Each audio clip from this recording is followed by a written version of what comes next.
Man. All right. The next one we have up is every crazy Pokedex entry in Pokemon Legends Arceus, whatever you call it. It's, to me, it's all the same. Okay, it's all the same, which I'll find interesting because because this Pokemon game technically takes place in the past, I think it'll highlight some more lore for some certain Pokemon.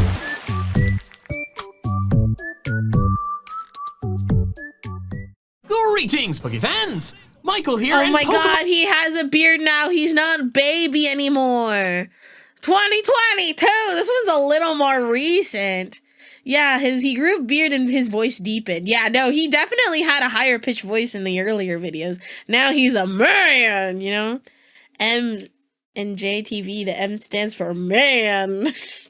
Pokemon Legends Arceus, Arceus, has what I believe to be the most interesting Pokedex in Pokemon history. I prefer him with facial hair. It was written in the past by Professor Laventon, who is being exposed to and learning about these Pokemon genuinely for the first time. This was during a time where people actually genuinely feared Pokemon. Opposed to modern day Pokedexes, where we've theoretically known a lot more about Pokemon for a lot longer. I wanted to dive deep into this new old Pokedex, so I read through every single dex entry and compiled a list of those that I thought were the most worthy of note, due to being crazy or disturbing or funny or new information about old Pokemon or something else. Also, in case it's not obvious, this video will include spoilers for new Pokemon and new forms. So if you don't want to see those, then I'm not entirely sure why you clicked on the video. Hisui in Decidueye's dex entry says the air stored inside the rhechices of Decidueye's feathers insulates the Pokemon against Hisui's extreme cold.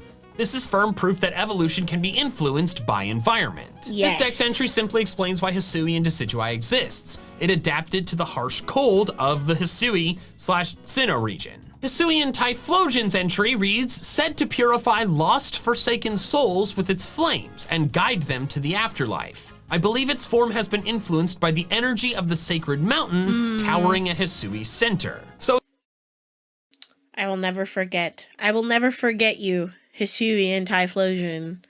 If you guys know what I mean, which if you don't, then let's keep it that way. Instead of adapting to the cold like Decidueye, Typhlosion adapted to the magic of the mountain? Oshawott entry says this Pokemon from the Unova region uses the shell on its belly as a weapon to cut down its foes. Thus, I've conferred upon this shell the name Scalchop. We've known forever that Oshawott's shell is called the Scalchop, but we didn't know that Professor Laventon was the one to name it that. Hisui and Samurot's entry says, Heart of Heart and Deft of Blade. This rare form of Samurott is a product of the Pokemon's evolution in the region of Hisui. Its turbulent blows crash into foes like ceaseless pounding waves. I thought this one was worthy of note because Decidueye and Typhlosion got explanations for why their forms exist, and Samurott did not.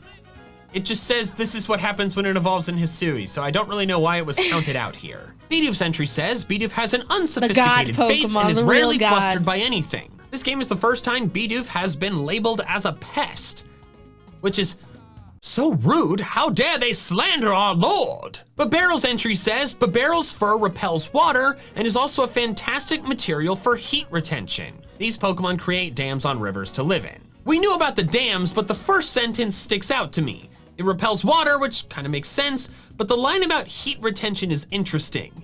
Are they saying that because that's how Babarrel does well in the relatively cold climate of Hisui? Or are they saying that because people are making clothes out of it? Staravia's entry says they form remarkably large flocks and are constantly fighting amongst themselves. I suspect that those with magnificent plumes on their heads are the strong ones. We know about the flocks and the fighting amongst themselves, but the theory that the larger plumes is the stronger Staravia, I think is interesting, because when it becomes a Staraptor, its plume becomes a whole emo hair thing. Yeah, so the longer it is, like it looks like a blade more likely almost to evolve, maybe. Luxio's entry says, proudly uses its electrified claws as weapons. It seems to be a gracious Pokemon, evenly sharing the spoils of the hunt with others of its kind. This is the first time we've learned that Luxio is a team player. Luxray's entry says they form packs, each having one male as leader. Legends say that when Luxray's two eyes shimmer with gold, the Pokemon can see through anything. The first part is interesting because this is the first time we've learned that Luxray don't just live in packs, but they live in packs with the same organizational patriarchal structure as lions. So that's really cool. But the second part is also interesting because it says legends say,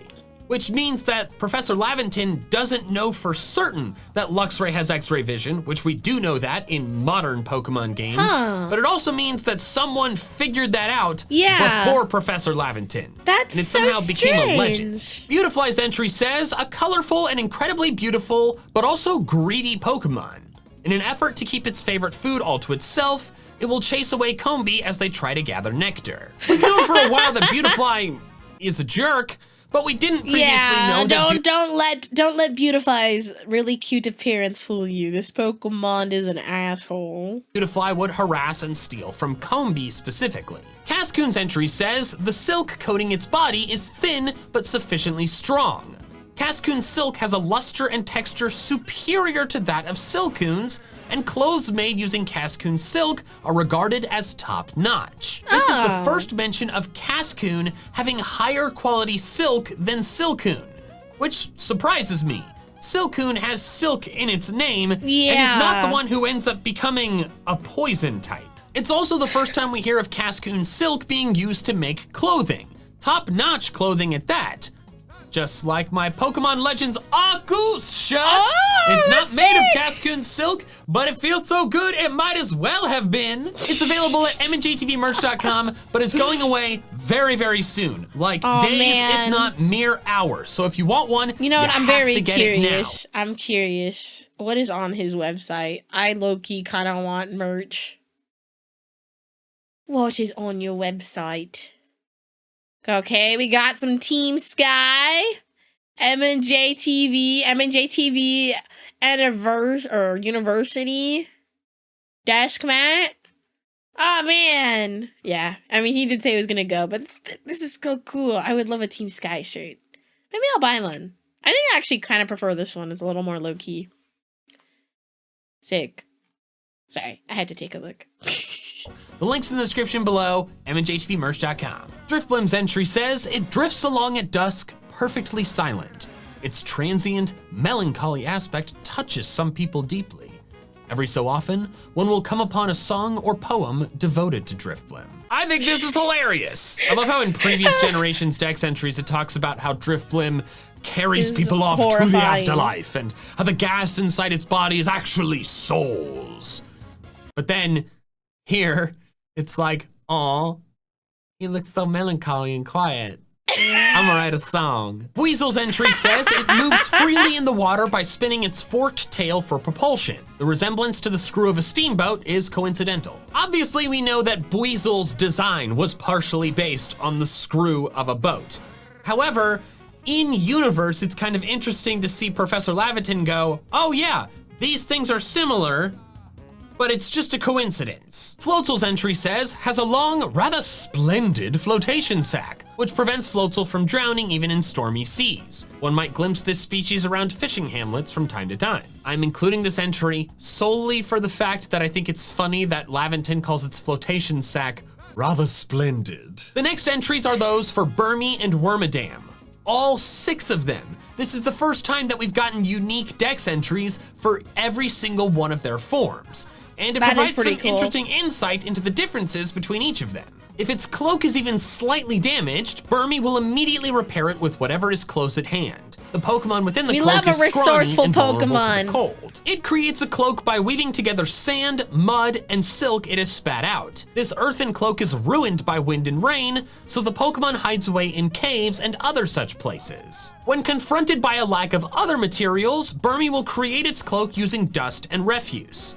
The cloak seems to be more comfortable than one would think. The cloak, fashioned from plant matter, has merged with the Pokemon and is now part of the body, like fur or skin. I suspect this fusion is an effect of the energy evolved in evolution. Its earthen skin is reasonably hard. Interesting. It has no problem repelling a Starly's pecking, at least. Its body, composed of refuse, blends into the scenery so much as to be inconspicuous. This seems to be the perfect way for the Pokemon to evade the detection of predators. There's a lot of fun tidbits in there. It like is. Burmy's sand cloak, not just being the result of being around sand and dirt, but also because it moves to caves to keep that cloak from getting destroyed. And how the trash cloak is more comfortable, and how Wormadam's trash cloak is the best camouflage, which is not what you'd expect, but if you think about it, it kind of makes sense, because most predators aren't gonna be trying to eat trash. Unless it's a raccoon. Golem's entry says the rock-like shell is shed each year. The cast-off shell then crumbles, reverting to a mass of soil, which can be spread across fields to promote crop growth. We've known for a while that Golem sheds its shell, but we didn't know that the shell became very fertile soil. So, I guess it makes sense to keep a Golem around, so when it sheds its shell, you can make plants grow well. Oh, I kind of rhymed there. That was fun. Weird Ear's entry says, the black orbs shine with an uncanny light when the Pokemon is erecting invisible barriers. The fur shed from its beard retains heat well and is a highly useful material for winter clothing. Obviously, Weird Ear is a new Pokemon, so any information about it is going to be new. However, I'm not gonna cover every single new Pokemon's entry, only if it's something that I think stands out, like Weird Ear's beard hair being used to make very nice winter clothing. Munchlax's entry says its robust stomach allows it to nonchalantly devour even rotted matter. It pays frequent visits to villages, seeking out food scraps intended for compost. This is kind of like the Bidoof entry, another tidbit into the past about how Munchlax would wander into villages and eat out of their trash cans. So it's like a raccoon. Snorlax's entry says, this glutton appears in villages without warning and devours the entirety of their rice granaries. Such occurrences have long been counted among the gravest of disasters. That's not good. That's horrifying. He just eats the fucking entire village's like food supply. We've known for a while that Pokemon can harm people. That's kind of the central premise of this game. But even in previous generations, we knew that. Like, talk about how Gyarados can just burn a village to the ground, and how I feel like Gyarados was probably the Pokemon that destroyed Commander Comodo's village and killed a bunch of people before the events of Legends Arceus. But all of those are situations of Pokemon directly attacking people and structures. But this Snorlax situation is different. And it's also not how Snorlax has been portrayed in the past. Lots of its previous Dex entries just talk about how hungry it is, and how it sleeps a lot, and how it's docile. They literally talk about children playing on its belly. But this reveals that, at least in the past, Snorlax would starve entire villages of people by eating all of their food. I don't know about you, but I find it deeply unsettling that this Pokemon harmed people, not just by attacking them, but by creating a famine. And yes, an argument could be made that maybe this is better because it's not directly killing people, and so they have time to recover and find other food sources. But the fact that the Dex entry says that this is counted among the gravest of disasters means that the people that this happened to probably didn't recover. And instead of just dying quickly to a hyper beam, they had a long, slow, painful death by starvation. Oh my God. Ha-ha! It's I, Grunty Boy! Hey man, oh, did you get new Raycon earbuds? That I did. They're sponsoring this video and were kind enough to provide me with them. Cool, but why blue? I feel like blue is kind of more my color, whereas yours are more red and black. Oh, I just chose it to represent the tears of my enemies. But regardless of the color, I'm always sticking with Raycon earbuds. The everyday earbuds look, feel, and sound better than ever. And they have the perfect gel tips with multiple sizes, so you can always get the perfect fit. Look! Nothing! I totally agree. I love using mine to listen to music while I'm exercising, since moving around a lot with wired headphones isn't really practical. I know, right? It's like trying to go for a leisurely jog, but with a long, thin worm giving you way too much physical affection. Preach. And they're so reasonably priced. Quality audio at half the price of other premium audio brands, and it's clear people love them due to their 48,000 5-star reviews. Not to mention their 8 hours of playtime with 32 hours using the charging case. Click the link in the description below or go to buyraycon.com/MandJTV to get 15% off your Raycon purchase. You know, I gotta ask this, why is the link never /GruntyBoy? You don't run the channel. I'm a part of every sponsorship. Part of the channel. That's not enough. What? Ugh, keep up your sass and you'll be added to the pool of people whose tears this color represents. Ta-ta! I'm not scared of you, Grunty boy. Discharge bursts of electricity exceeding 100,000 volts. A single strike with that amount of power would incapacitate one of the Caparaja of my homeland. Two things about this. The first is that this is taking the Fire Red Dex entry and replacing Indian Elephant with Caparaja, which I guess makes sense. It was weird that they talked about real animals in the first place. And secondly, this entry basically confirms that Professor Laventon is from Galar, because Galar is the only place we are currently aware of where you can find a Caparaja. Actually, my editor Katie just sent this to me right after I finished recording, and Caparaja's sword entry says they came over from another region long ago. So maybe Laventon isn't from Galar and is from wherever Caparaja is originally from. Chimchar's entry says, full of vigor and always in high spirits. It was once known by the name Lantern Tail and feared as some kind of apparition. I think it's funny how people in the past are so dumb. They thought this tiny little monkey was a ghost. Monferno's entry reads, the deeper the blue on its face, the more powerful it will grow to become. It leaps about every which way and lands powerful blows against its opponents with the flame on its tail. This is interesting to me because it seems to be in direct opposition to a previous Dex entry. Monferno's Heart Gold Soul Silver entry says that the brighter blue on its face, the higher rank in the pack it is. The deeper blue, the more powerful it will become. The brighter blue, the higher rank in the pack. So either it's contradictory or the brighter blue are the more powerful as Monferno, but then end up less likely to evolve. And the deeper blue ones end up Infernape and then are stronger than everything else and go out on their own. I don't know. Baniri's entry says, my hypothesis as to why Baniri rolls up its ears is that its hearing is far too keen. I surmise that the Pokemon protects its hearing by limiting the sound that may enter its ears. This is interesting because it's just a hypothesis. Professor Laventon is theorizing why Baniri rolls up its ears. Actual fact. And either this is a new observation other Dex entries never made, or he's just wrong. Other Dex entries talk about how it keeps its ears rolled up when it's scared, as basically a defense mechanism. Because when it unrolls its ears, it's powerful enough to shatter boulders. Okay, so I wanted to bring up this entry because according to the knowledge that we supposedly have in modern days, Professor Laventon is wrong. Baniri doesn't keep its ears rolled up to limit its hearing, it keeps them rolled up so that if it gets attacked, it can fight back. Cherubi's entry says, once the fruit growing alongside the main body is large and plump, Cherubi will use the nutrients within to evolve. The fruit then detaches, becoming nourishment for other creatures. A lot of Cherubi's previous entries talk about how the small fruit stores the energy needed for evolution, but none of them talk about the fruit falling off and then being eaten by other Pokemon. Psyduck's entry says, suffers perpetual headaches. If the agony grows too great, Psyduck's latent power erupts, contrary to Psyduck's intent. Ergo, I am exploring ways to ease the pain. I just think this is cute. Professor Laventon learns about Psyduck's... Did they ever come up with a way to make it so Psyduck isn't in pain anymore?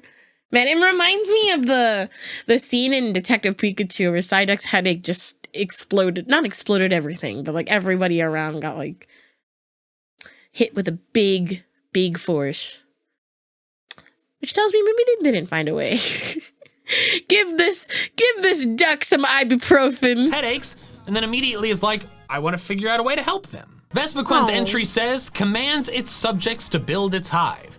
It will dispatch any interlopers who dare sneak into its nest and use them as nourishment for itself. Ooh, this is the first time we hear about Vespiquen eating Pokemon that invade its hive. Which is like not that surprising, but this is the first time we've heard about it. Cleavor's entry says, a violent creature that fells towering trees with its crude axes and shields itself with hard stone. If one should chance upon this Pokemon in the wilds, one's only recourse is to flee. I just thought this was fun and ominous. And also incorrect. It is fun and I dealt with a ominous. Kleavor by throwing bags of dust at it. Apom's entry says, this treetop dweller possesses a tail as dexterous as a hand. Ancient writings describe this Pokemon as a one-armed oddity. This is interesting because while Just other Dex monkeying entries have around. talked about how its tail is more useful than its arms, how its arms get clumsy because it rarely uses them, it's the first time we hear about tail is ancient weak. people, Or not tail, the like arms are 200 weak. years ago Jubilee Village people, ancient people actually thinking Apom only had one arm. Ambipom's entry says, to affirm their kinship, members of this species will form a ring by linking their newly doubled tails together. On rare occasions, humans have been accepted into such rings. We've known about Ambipom's hand-holding friendship circles for a while, but we didn't know that people could be in them, which doesn't that sound nice? It Just does. holding hands with Pokemon singing Kumbaya. Gastrodon's That does West sound Sea nice. form entry says it eats beach sand for nourishment. Should one Gastrodon encounter another of a different color, a fierce battle will inevitably ensue. First off, we didn't know Gastrodon had some prejudices, but also this entry directly conflicts with another That's entry. one way to put It it. says that Gastrodon eat beach sand, but then its moon entry says that it eats plankton. So like, Which one is it? which one is it? Is it both? Does it differ on the region? I don't know. Overquill's entry says Maybe its times of lance-like year? spikes and savage temperament have earned it the nickname Sea Fiend. It slurps up poison to nourish itself. I wanted to talk about this one to first acknowledge that Overquill is one of my favorite Pokemon names they've ever come up with, but also because I don't understand the logistics. Like, it creates poison, but then also eats poison. So can it eat the poison that it creates? Or is this like a Natsu situation where he can't eat his own fire? Fairy Tale mentioned. I don't know. Hapini's entry said, Fairy Tale mentioned in an MandJTV video was not on my bingo card. as an imitation of Chansey, it keeps a round stone tucked into its belly pouch and cherishes it dearly. It gets along with children and will sometimes play house with them for fun. I just thought that was cute. Roselia's entry says, though beautiful, it has highly poisonous thorns. There's an old tradition in my homeland wherein one would send these thorns to an opponent to challenge them to a duel. First off, we should acknowledge that dueling is one of the stupidest things mankind has come up with. Like, oh, we had an argument, let's shoot each other. And apparently they did it in Galar and challenged each other by mailing Roselia thorns to each other.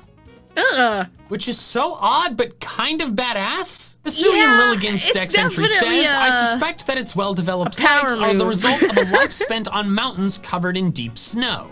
The scent it exudes from its flower crown heartens those in proximity. Well, he does say suspect, so we don't know 100% for certain. This is Hisui and Lilligant's only Dex entry, so we're gonna go with it. I thought it was interesting that this Lilligant would choose to live in snowy mountains. Like, it's a grass fighting type. It has no ice aspect to it, like Abomasnow does. So the fact that it lives in snow, despite being weak to ice, is kind of like, wow, this thing's hardcore. Gardevoir's entry says it will dedicate itself to defending a master it has come to adore.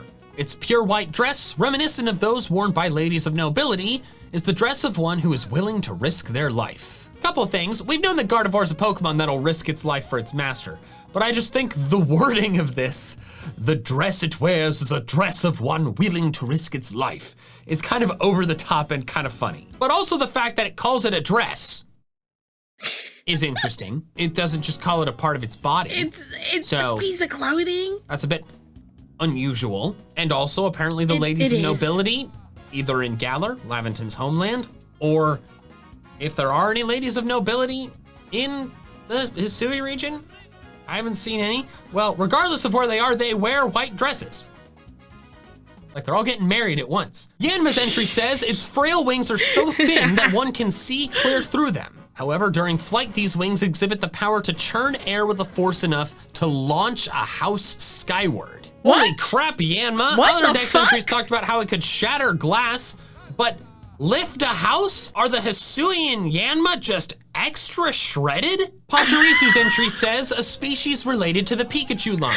Though Pachirisu is a calm Pokemon, it still presents a danger should one touch its electrified tail or cheeks. This is the first instance of a Dex entry directly acknowledging that a Pikachu clone is a Pikachu clone. Stunky's entry says, the poison that gushes from its aft end is accompanied by an utterly evil-smelling odor with such potency that one whiff can induce memory loss. Other Stunky entries have talked about how it has other effects like causing you to faint, but causing you to just have memory loss is like, that might be even scarier. Skunktank's entry says, sprays a poisonous fluid to take down prey. Sometimes, unable to stomach the stench of its own fluid, it leaves the bested prey uneaten. This is amazing. Skunktank smells so bad that it itself will sometimes be like, oh, might have overdone it a bit. I'm not hungry anymore. Teddy Ursa's entry says it licks its paws because of the sweet honey that has soaked into them. It is cunning, stealing into the nests of comb-bee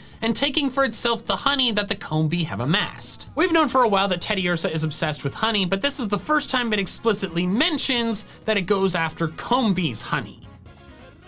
However, that also means, because of Vespiquen's Dex entry, that probably more than once, a Vespiquen has eaten a Teddy Ursa. Ursaluna's entry says, I believe it was— oh, look, it's Freddy Fazbear.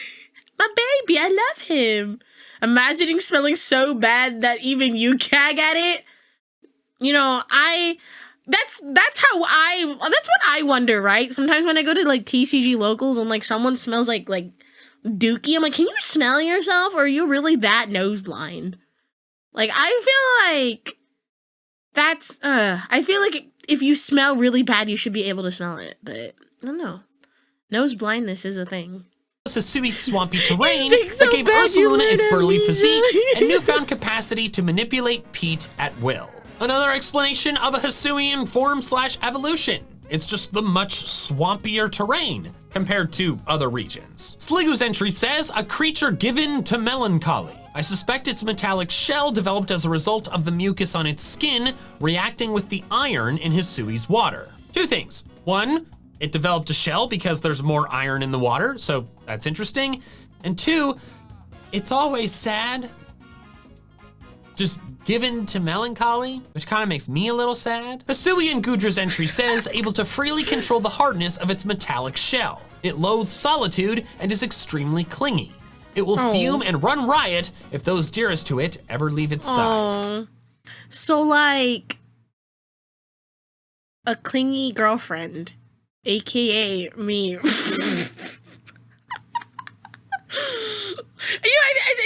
I will say it's kind of sweet that, you know, the Gudra cares this much, but I think it's cool that it can control the hardness of its shell. That's really interesting. And also, so this reveals that Gudra is still a Gudra. Rhyhorn's entry says, ludicrously strong. When it butts head with a mountain, it is the mountain that shatters. But its short legs struggle with turns, and it is incapable of stopping unless it collides with something. Apparently, the Rhyhorn and Hisui are on some kind of steroids because the other Dex entries talk about how it can shatter skyscrapers, not mountains. Sudowoodo's entry says, though it pretends to be a tree, it fails to fool even children. To the touch, its body feels more like a rock than tree bark. Sudowoodo's extreme aversion to water merits special note. The later parts of that, we've known that. But the first part is so funny. Sudowoodo's so bad at its job that children can tell it's not a tree. Togetic's entry says, no records exist of Togetic being seen in the wilds. Rumors abound that it evolves under the loving care of a trusted human companion, upon whom the Pokemon then bestows great joy. This one kind of wholesome. Is nonsense. There's literally a Togetic in the wild in Legends Arceus. I caught it. I used it on my team. The next entries are those for Porygon, Porygon 2, and Porygon Z.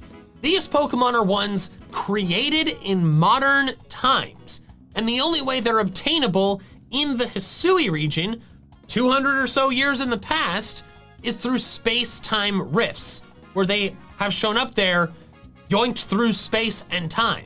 So the Dex entries Professor Laventon writes for them, because he can't find them anywhere else, and they evolve technology that doesn't exist. You know, I'm just very curious. Porygon is just one of those like interesting Pokemon where it's like, what the fuck are you supposed to be?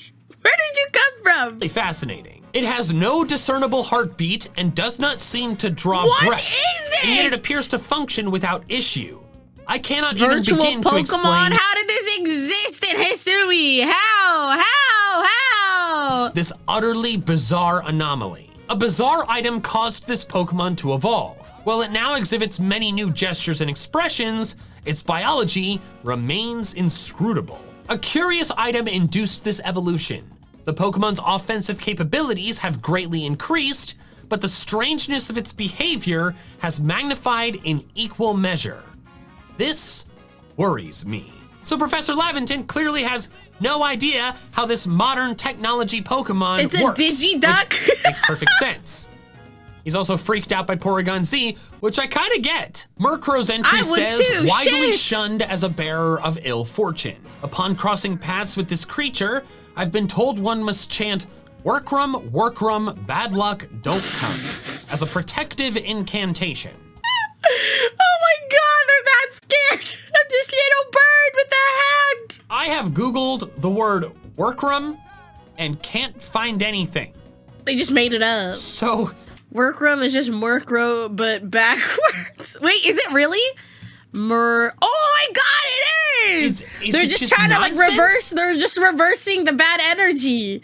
They're like, no, don't come near me. Don't. Wait, that's so funny. Hello?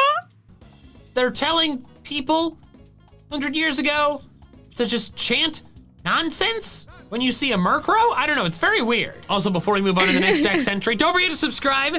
Yeah. Pretty please, that'd be great. That would be great. Go sub. We'll have a great time, MandJTV. Unknown's entry says, it is hard to believe these strangely shaped Pokemon are truly living creatures. I've pointed out that the species' many forms resemble writing from other lands. No one will take me seriously. This one, I'm just kind of offended on Professor Laventon's behalf. Unknown, like the unknown writing is just pictures of unknown. Why would they take him seriously? Celio's entry says its white whiskers are very sensitive. Celia will balance Spheal on the tip of its nose, checking its scent and its feel to be sure the Spheal is healthy. Apparently the Celio in the Hisui region are more caring than in other regions. That's because its Sapphire entry says Celio often balances and rolls things on the tip of its nose. While the Pokemon is rolling something, it checks the object's aroma and texture to determine whether it likes the object or not. Other entries talk about Celio balancing Spheal on its nose, but not about how it's checking to make sure the Spheal is healthy, and I just think that's sweet. Remoraid's entry says, spits water from its mouth with incredible accuracy. It captures Burmy by shooting them down off the branches from which they dangle. This is the first we've learned about Remoraid hunting Burmy. All its other entries mention flying prey, and looks like Burmy would probably be a lot easier to hit. Octillery's entry says, while Octillery still shoots water from its mouth, the drastic anatomical difference between it and Remoraid meant that for a long time, no one believed the former evolved from the latter. The Pokedex is officially acknowledging the crazy difference between Remoraid and Octillery, and how they evolve into each other makes very little sense. And I love that they acknowledge that. Perugli's entry says, though impudent and difficult to tame, Perugly enjoys great popularity due to its fur, the beauty of which surpasses even Velveteen. Perugly has nice fur, which we did not know before this. Chatot entry says, a versatile performer skilled in the imitation of human speech. It is said that older, more experienced Chatot can even understand the meaning of the words they mimic. This is the first time it's been acknowledged that Chatot can learn the meaning of the words. So Chatot can be kind of smart. Dusknoir's Dex entry says, comes to those whose lives have come to an end and escorts their souls to the afterlife. Known to mistakenly take the souls of those who yet have life left in them, albeit rarely. Dusknoir accidentally steals souls of people who aren't dead. He's just trying to do his job, okay? He's just trying to do his job. Of putting prey in its belly, eating the soul, and then spitting out the soulless body, I'm not that surprised. Hisui and Basculin's entry says, though it differs from other Basculin in several respects, including demeanor, this one is gentle, I've categorized it as a regional form given the vast array of shared qualities. I think this is fascinating. Basculin in other regions are very violent and very aggressive, but Hisui in Basculin is gentle and in fact, very timid. It is so quick to run away, and it is so hard to hit Pokemon in the water. Do you know how long it took me to catch a Basculin? Basculegion's entry says, clads itself in the souls of comrades that perished before fulfilling their goals of journeying upstream. No other species throughout all Hisui's rivers is Basculegion's equal. We knew this about Basculegion before the game came out, because they just told us this, but it is still just insane that Basculegion's whole thing is that it's a collection of a bunch of dead Basculin. Finion's entry says, what a gorgeous sight this Pokemon is as it swims with its long, pink-painted caudal fins fluttering behind it. Finion's beautiful appearance has led to its nickname, Finery Fish. A lot of its other entries say that its nickname is the Beautifly of the Sea. So this Finery Fish nickname is apparently what they called it in the older times. Gliscor's entry says, he's just carrying the will of all of his friends. You know, I think friends is a little bit of a stretch, you know? It's a tiny bit of a stretch.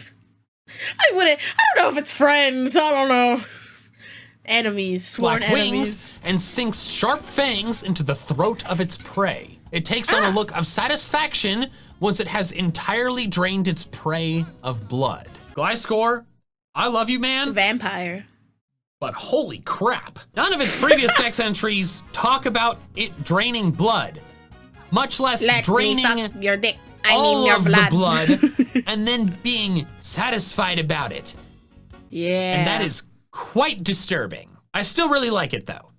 Very cool. Next, I wanted to talk about the dex entries for Rotom's various appliance forms. The fact that you can get these in the Hisui region is kind of a gag, frankly, because somehow you can get the appliances from Ginter despite no one knowing what they are except the player. They must be like, and the dex what the fuck entries is reflect this? that. The oven is called a strange cauldron. The washing machine is called an odd bureau. The fridge is called a bizarre cupboard. The fan is called a mysterious contraption. And the lawnmower is called a misshapen wheelbarrow. This is what I was talking about why this Pokedex is interesting. Because we know about this technology, but the writers of the decks don't, and I just think that's fun. Miss Magus' dex entry says, the incantations Miss Magus chants can ward against misfortune, so a custom exists of inviting it into one's home. Incur the Pokemon's displeasure, however, and disaster will surely ensue. Previous entries talk about how Miss Magus' incantations can either curse people or occasionally do nice things, but this is the first time we've known about a custom of inviting it into your house. Seems like quite the risk, in my opinion. Clefable's entry says, Ward against misfortune, League of Legends mentioned! I'm a T1 fan. Clear, quiet nights, I will it listens kiss for Faker. the voices of its kin living on the moon. Whatever, like, brainworms that Faker, sorry, I have to mention this because League of Legends mentioned. Not really. But whatever brainworms that Faker has in his brain, and I want it. I want to be infected by those. I want to be smart like him. And think of my homeland so far away. I wanted to mention this not because of anything about Clefable, just because I think it's sweet that Professor Laventon is writing in homesickness into the Pokedex. Johtoan Sneasel's dex entry says, this Pokemon shares roots with the Sneasel of Hisui, but unlike that species, this one is spiteful in personality. I hypothesize that water and earth can affect Sneasel's mind and body. This entry actually gives us more information about Hisui and Sneasel, that it's not spiteful. It's a poison type, but it's not a jerk, apparently. Also the mentioning of I hypothesize that water and earth can affect Sneasel's mind and body.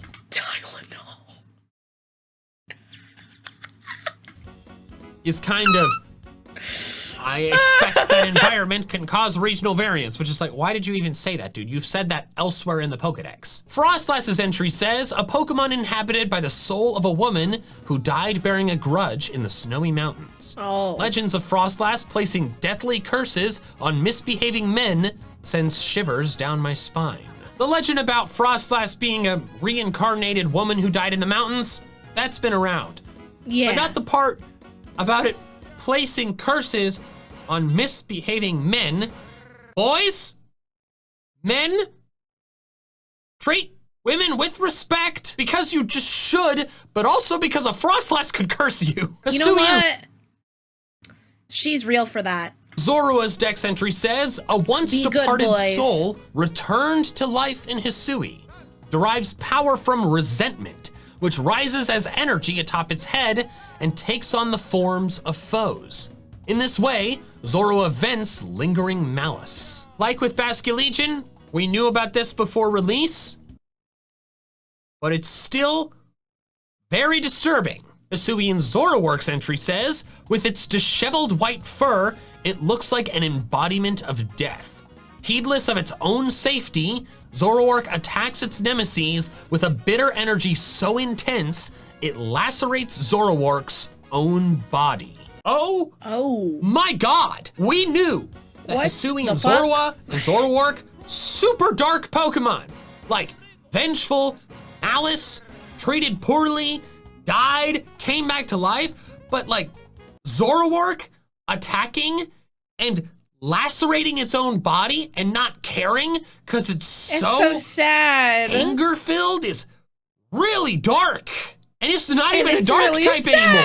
Hisuian Braviary's entry says, screaming a blood-curdling battle cry, this huge and ferocious Pokemon goes out on the hunt.